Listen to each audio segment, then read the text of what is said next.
Bienvenidos una vez más. Esta ocasión vamos a platicar un poco ya de la parte final del cultivo del agave. Cuando llegamos a la parte más interesante, lo que le llamamos la cosecha, que bueno, se conoce más como jima también, que es cuando ya se van a obtener las piñas. Piña vamos a entender que es la parte basal de las pencas y el tallo, donde están pegadas. La parte comercial, es decir, es la parte que a ras de suelo y hasta arriba, a ras de cogollo, de la parte basal del cogollo, eso es lo que es la piña. Entonces así le pueden llamar, en otros lados le pueden llamar bola también o cabeza. Bueno, esto de la cosecha o de la jima se viene realizando principalmente dependiendo del propósito para que se quieren las piñas. Obviamente desde su especie hay muchísimas cosas que tienen que ver. Entonces, como en este canal nos enfocamos un poco más hacia el maguey espadín, pues vamos a ejemplificar mucho con él. Entonces, pero así a grosso modo, podemos decir que de manera general, el agave se viene cosechando por muy pronto, a los 5 años del trasplante, con un buen manejo, con un buen cuidado, en un buen suelo y que haya tenido casi todo óptimo.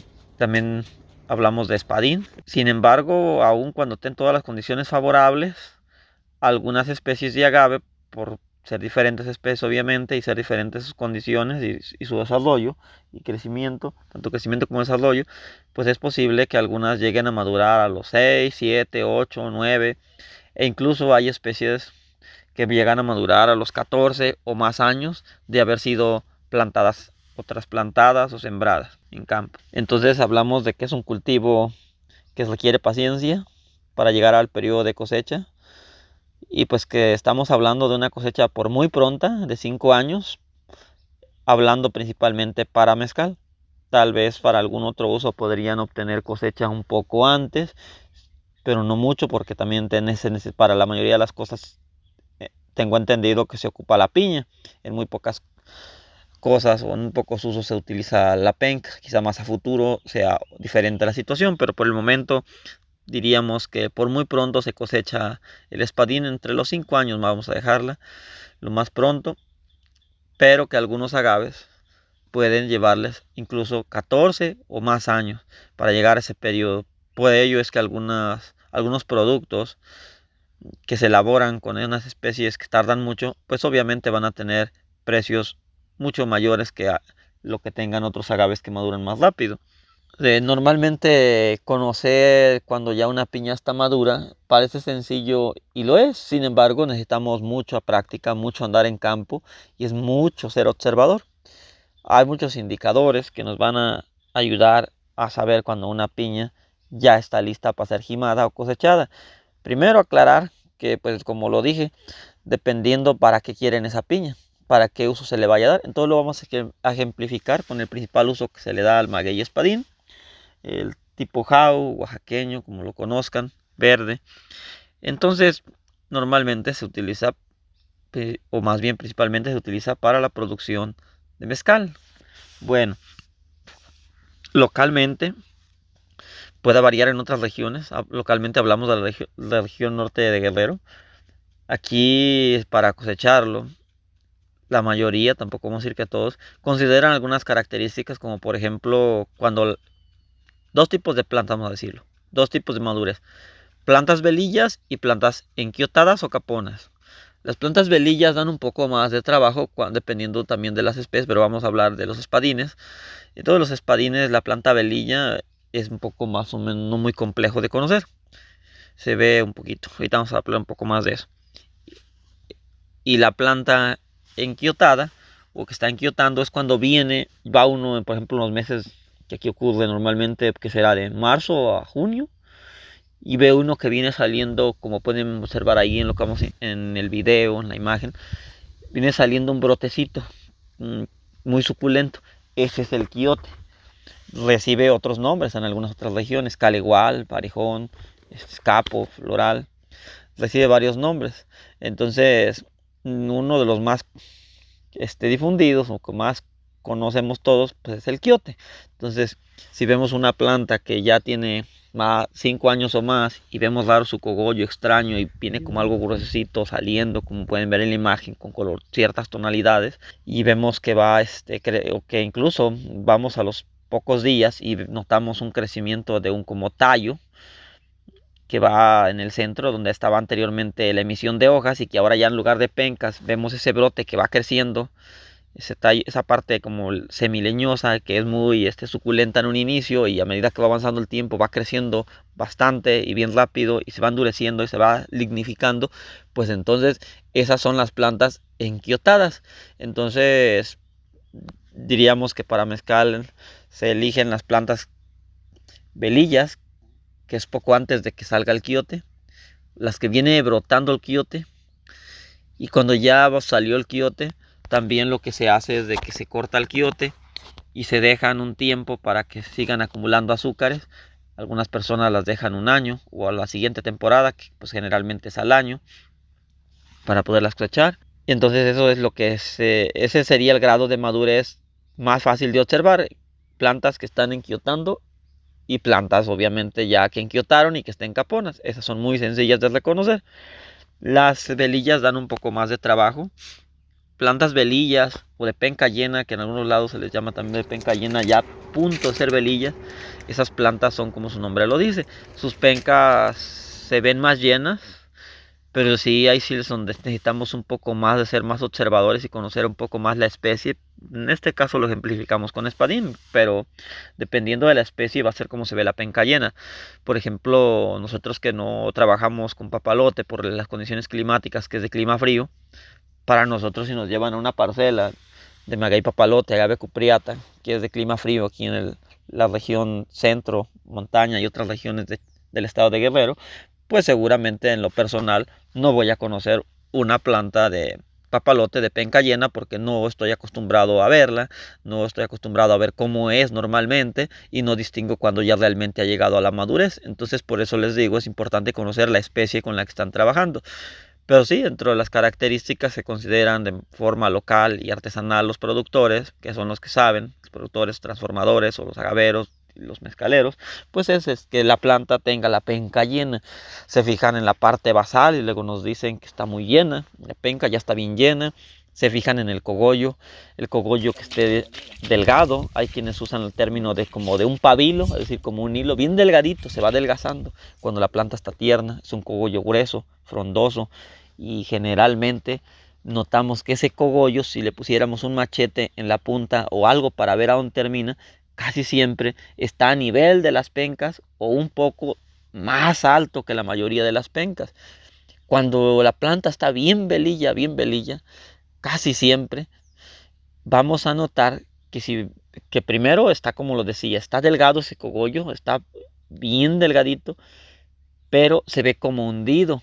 O sea, no está ni siquiera a nivel de las demás pencas, mucho menos está más alto, está más abajo del nivel de altura de donde están las puntas o las espinas apicales de las demás pencas. E incluso cuando ya están bien velillas, en algunos criollos es bastante notable, en espadines criollos, cómo se encuentra hasta hundido el cogollo. Si le pusiéramos una machete o una vara para poder notar el nivel, vamos a ver que está hundido, y ahí sí notamos la penca bien hundida. También notamos ciertas variaciones en la coloración. En algunos casos notamos un color más claro, un color más amarillento, que está llegando pues la planta a la madurez. Ya cuando pues es artesanal y es a baja escala, pues ya también tienen algunas otras cosas para poderse guiar sin tener que recurrir a tecnología. Por ejemplo, si se tiene duda con la planta, si le falta un poco, hay quienes lo hacen, hay quienes no. Le cortan con un machete parte del cogollo, pero esto es obviamente ya cuando están a punto de cortarla y que tienen duda y que dicen, corto la piña, le faltará un poco, me estaré confundiendo. Hay veces que se llega uno a confundir. Seguramente quienes lo han hecho por años van a decir que es difícil confundir, si puedan tener razón. Es para los que estamos más iniciando apenas y aprendiendo, entonces nos da un poco de trabajo. Y entonces si estamos muy dudosos entre cortar la piña o no, y para evitar cortar una piña tierna, pues queda la opción que no es del todo recomendable, pero es cortar con el machete un pedazo del cogollo, una parte no tanto, en la punta, y vamos a notar cierta forma del cogollo. Vamos a notar que que por ejemplo una de las cosas que se aprecia más, que las espinas están muy abajo, muy como enterradas, y la otra muy abajo pues del nivel, no enterradas, sino que están más hasta abajo. Al hacer el corte notamos que se empiezan a descubrir espinas, y lo otro pues espinas apicales obviamente, y lo otro es que la espina se observa de una coloración negra, negra, pese a que está en el interior todavía del cogollo. Entonces hay veces que algunos productores dicen, pues no estaban, todavía había el 100% maduras, pero corté de penca llena o corté de espina negra. Pueden ser términos que escuchen, son plantas que les falta poco para estar bien, bien, bien velillas y para enquiotar, obviamente. Entonces, por ello es que a veces ya las consideran para la cosecha, sobre todo si no tienen otras y ya necesitan producirlo, o alguna planta que ya están apareciéndole algún síntoma, y para evitar estarla tratando, pues es mucho mejor cosecharla.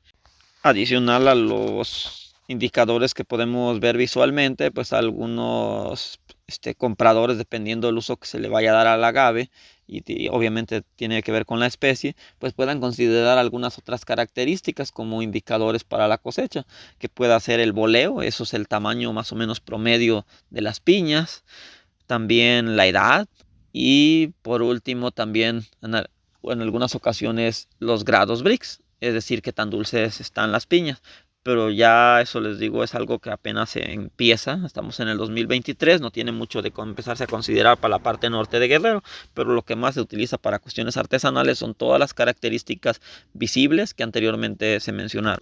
En cuanto a la cosecha, pues bueno, algunos tal vez lo saben, la mayoría, pero el canal ya ven que les hemos dicho que está destinado para quien está aprendiendo. La cosecha es por obtener las piñas, que es la parte comercial, la parte que tiene utilidad, sea que la vendan o sea que la procesen, es obtener la piña ya madura, como lo habíamos dicho con esos indicadores. Bueno, si ya saben que la piña está madura, ahora es utilizar las herramientas. Obviamente siempre como prioridad las medidas de protección, de seguridad hacia la persona, desde los zapatos, ampliamente recomendable usar zapatos de casquillo, muy interesante y muy bueno usar ropa con de mezclilla, pantalón, camisa. ¿Por qué? Porque a veces llega uno a tener roce con las herramientas y se pueda uno cortar, espinar más fácil, y protege muchísimo el uso de este zapato, de preferencia con casquillo, zapato de trabajo mínimo, la ropa de mezclilla. Y bueno, entonces, ¿qué herramientas vamos a usar? Pues bueno, en cuanto a protección, pues eso es lo que estábamos diciendo, para evitar cortarnos o reducir el riesgo de cortarnos. Y pues vamos a ocupar tres cosas, en algunas ocasiones combinación, en otras ocasiones o en otras regiones es solo una.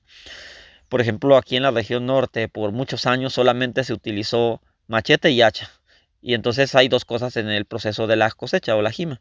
Uno es tirar la piña, en algunas regiones le llamamos tumbarla, otras personas le llaman destroncar, es decir, desprender la piña y dejarla tirada, o sea, toda la planta, para poderla pulir, dar forma, rasurar, rapar, recibe también varios nombres. Y ahí puede variar, pero aquí en la región norte casi siempre así ha sido, pero puede haber variaciones, y sobre todo en otros estados hay variaciones en cuanto al tipo de corte, jima o rapado, a la altitud o a la altura, perdón. Entonces, lo que aquí siempre se ha hecho es rasurar a ras de piña, que quede brillante o con poquitito verde, muy poquito, dependiendo del productor, cómo trabajen. Bien rasuradita y bien lisa. Cuando utilizan herramientas bien filosas, queda bien lisito, sin nada de iscle, cuando ya también sobre todo saben hacer el trabajo. Entonces, eso se ha hecho por muchos años con un hacha, se destronca o se corta, se tumba la piña, y de ahí se le va haciendo el proceso de rapar o rasurar con la ayuda de una hacha y un machete bien filoso, unos 20-22 pulgadas, dependiendo, para no espinarse y andar muy cerca. Últimamente ha habido variaciones, ya muchas personas han incluido una nueva herramienta, que bueno, no es nueva del todo, pero más que nada en la región tiene menos tiempo de usarse, que es la coa. Entonces, a veces se utilizan las tres cosas. Se utiliza la coa de jimar, se utiliza el hacha y el machete. Entonces llegamos a la parcela, ya sabemos cuáles son las que están maduras. Bueno, adicionalmente también un marro para poder golpear la coa para tumbar las piñas. Entonces, cuando se usan las tres herramientas, a veces se hace la combinación de que una persona agarra y se va hacia las plantas maduras y acomoda la coa, o bueno, primero quita las espinas que le estorban y descubre la piña para poder cortar con la coa, y utiliza la coa para destroncar o tumbar las piñas. Entonces, con la ayuda de un mazo se le da en la parte final del mango, y es tirarlas. Ya que están tiradas, ahí el proceso de rapado, en algunos casos o en muchos, se hace con hacha, y con la ayuda de un machete se le van quitando las espinas, tal como lo decía, las pencas, perdón, se van rasurando o rapando a ras de la piña. Pero igual, lo vuelvo a decir, en algunas regiones, dependiendo de los usos y dependiendo de los procesos, puedan dejar jimas altas, de 1 a 2 pulgadas. La tercera forma de jimar, que todavía no es del todo muy usada todavía en Guerrero, pero es muy usada en otros estados, por ejemplo Jalisco, pues es directamente o prácticamente solo con coas. Entonces una persona va con la coa y su mazo, obviamente, y va tumbando las piñas. Algunos, ya la mayoría, no utilizan el machete, entonces va descubriendo con esa misma coa la piña, le va quitando lo que le estorba para poder acercarse. Se acerca, puede hacer que con mazo, e incluso hay personas muy buenas y muy prácticas que las he visto que sin mazo, y entonces le dan corte, tumban la piña, y atrás vienen otras personas, pero las personas a veces ya no utilizan ni hacha, machete, ni nada de eso. Con unas coas de jima muy filosas, con esas le dan la forma a la piña. Entonces, de esas maneras es de cómo se hace la cosecha. Entonces, una vez que ya se tienen las piñas, bolas o cabezas, pues ya solo queda el proceso de ponerlas en un lugar, almacenarlas, pues que no, por ejemplo, puede ser en una lona o en un hule, si van a tardar ahí mucho tiempo, por cuestiones de que estén bien, que no se enloden, si ya es tiempo de lodo, de que haya temporada de lluvias. Y pues si hablamos de temporada de lluvias, es protegerlas en caso de que no se vayan a carrear en ese día, para que no les vaya a llover y no se vayan a manchar, no se hagan feas. Y pues ahí es donde termina la cosecha, es decir, la cosecha es el proceso final, ahí termina la parte del cultivo. Diríamos que hasta ahí llega el agavero. En algunos casos, el agavero que solo se dedica bueno, que solo se dedica a la producción de agave, o el magueyero, dependiendo como le queramos llamar, diríamos que ahí termina su proceso, a donde entrega ya la piña jimada o la va a procesar alguien más. En algunos casos puede haber terminado un poquito antes, cuando el mismo comprador se encarga de hacer el proceso de jima. Eso no lo habíamos comentado. La jima es a convenir. Puede hacer que la haga el mismo productor de maguey o de agave, la haga para entregarle al cliente las piñas ya jimadas. Y en otros casos ya también es muy común que el comprador llegue y se encargue de hacerlo, para elegir las piñas a su manera, hacer el rapado a su gusto. Obviamente lo acordan primero, llegan a un acuerdo de cómo lo van a hacer, sobre todo del rapado, de cuántas pulgadas o si va a ser a ras. Y ahí es donde les decía que queda terminado lo de cultivo, ya sea hasta donde el comprador llega y hace el trabajo de la jima, y cuando no se prolongan solo a la jima, ya se entregan las piñas, y ya de ahí para adelante es otra historia. Entonces, hasta aquí queda el cultivo.